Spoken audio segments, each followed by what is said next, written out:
لازم تكون مقتنع ان فاز الاهلي او خسر الاهلي، سوبر خدوا بيراميدز ما خدوش، الزمالك راح انسحب اعتذر، اي مسمى، بطولات اي نادي في تاريخه، ما تجيش وما تعوضش ضفر لاعب، ما تعوضش ضفر واحد من الامن او من الجمهور. اي حد في المنظومه ما تعوضوش، واخد بالك؟ من الدرجه الرابعه بقى لغايه الدرجه الاولى. واحد زي محمود متولي لا قدر الله لو حصل له حاجه، هتلاقي الزملكاوي زعلان قبل الاهلاوي. كوره اتعملت لمتعه الشعوب مش لاكتر. احنا مشكلتنا اللي احنا بناخدها في حتت تانية بتعصبنا الاعمى. لا، احنا بنحب الزمالك وانت بتحب الاهلي، وانا بشجع الزمالك وانت بتشجع الاهلي، مفيش اكتر من كده. لكن اتمنى اي حد يتأذي من الاهلي، لا، واي حد من الاهلي ما يتمناش لاي حد من لعيبه الزمالك يتأذي. لو رجعنا بقى للماتش، انا مش عارف ده ذكاء من كولر عشان كان عارف المباراه هتتمد ل 120 دقيقه، او هو ما يعني ايه فاق متاخر. الاهلي ما دخلش المباراه غير بعد الدقيقه 75 بعد نزول الشحات وكهربا. انت عندك واحد زي الشحات منور، واحد زي كهربا من ساعه ما جه من الايقاف من شهر واحد مساهم اول في انتصارات النادي الاهلي، ازاي اقعدهم لغايه الدقيقه 75؟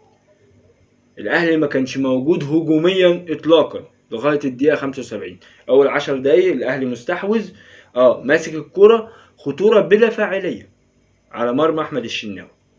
بعد كده بيراميدز مسك الكرة، استحوذ، خطورة فاعلية على الشناوي. لولا الشناوي كان الاهلي ممكن يشيل 2-3. النهارده مروان عطية بلوكات، حائط سد عالي. مروان عطية بيحط رجله وجسمه ودماغه في اي كورة. النهارده متصوب على محمد الشناوي كرات كتير وشوط كتير، لا، مروان عطية بيعطلها. مرة تخبط فيه تطلع فوق، مرة تخبط فيه ترجع، مرة تخبط فيه تروح سهلة للشناوي. مروان عطية ده يعني رقم 6.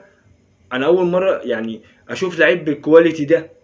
أولا 6 بيقطع وكمان بيسلم كويس، ولو استمر على كده هيتفوق على طارق حامد بمراحل. طارق حامد كان بيقطع كويس بس عنده الاستلام والتسلم يعني في تقل شويه، يعني لكن بيقطع، بيفسد الهجمه حلو. لكن مروان عطيه لا يا راجل، ده بيفسد الهجمه ويعمل بلوكات صح ويقطع ويستلم صح وبيسلم صح. تمريرات قصيره، تمريرات طويله، ما شاء الله عليه، ما شاء الله ما شاء الله. مروان عطيه صفقه الاهلي الناجحه بكل مقاييسها. يعني ايه؟ يعني في اخر 5 سنين ده سوبر ستار. حاجه بقى لازم نتكلم عليها، انا بحس ان بيراميدز هو اللي يعني دفاع بيراميدز بالذات وجون بيراميدز مصممين اللي هم يخسروا من الاهلي. يعني في كاس مصر احمد الشناوي طلع شرب جونين بطريقه غريبه، كسب الاهلي الكاس. النهارده علي جبر واحمد سامي مصممين اللي النادي الاهلي يكسب، لعيبه النادي الاهلي تجيب اجوان. يعني علي جبر من اول دقيقه مش فاهم، مش قادر يقف على رجله. احمد سامي كذلك مش عارف يعمل يقف على رجله وبيعمل بيلن يعني غريب مع كهربا. يعني الجمهور فعلا ليه كان تأثير السحر. السرد باكين مش قادرين يقفوا، كل كورة بقلشة، كل كورة بتعدي يعني غريبة الطب وتعدي. يعني الشناوي احمد الشناوي وعلي جبر بيخشوا على بعض بطريقة غريبة، محدش داخل معاهم. وكرة تانية بتخبط في رجل علي جبر في الدقيقة كام 90 باين، وبتطلع بطريقة غريبة من فوق احمد الشناوي، من فوق العارضة. فمش عارف دفاع بيراميدز والجون بتاع بيراميدز هو مصمم ان هم يخسروا. يعني بيراميدز صارف ومكلف، كلف يا عم على الجون شويه، على خط الدفاع بتاعك شويه، عندك خط نص كويس، عندك خط الهجوم بتاعك كويس.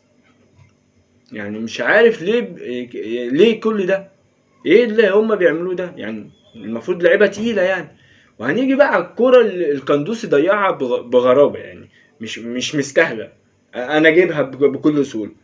انت يا ما هي ده ايه ده؟ الراجل خرج لك اللعيبه كلها من الجون، وخرج لك احمد الشناوي من الجون. هو اصلا احمد الشناوي هو واقف اكن مش واقف، بس الجون كان فاضي، طلعت القندوسي ضيعها بطريقه غريبه.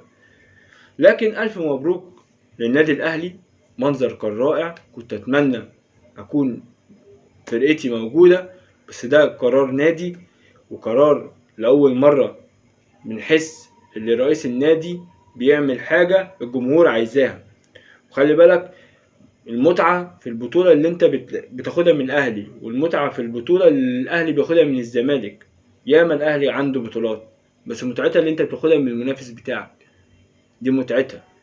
وخلي بالك القرار اللي حصل ده في صالح النادي الاهلي وفي صالح الزمالك وفي صالح كل الانديه. ياما الاهلي اتضر من الاتحاد ولجنه التظلمات والكلام ده، وياما الزمالك اتضر، وياما الانديه كلها بتتظلم اكتر من الاهلي والزمالك.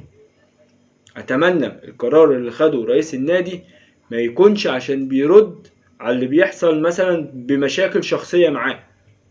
اتمنى انه يكون ده اللي هو داخل في دماغه، اللي هو يعني عشان خاطر النادي الزمالك، عشان كيان نادي الزمالك ومبدأ نادي الزمالك، ما يكونش مبدأ شخصي وانتقام. اتمنى لو انت لسه بتسمعني تشترك في القناة وتفعل زر الجرس وتعمل لايك. سلام.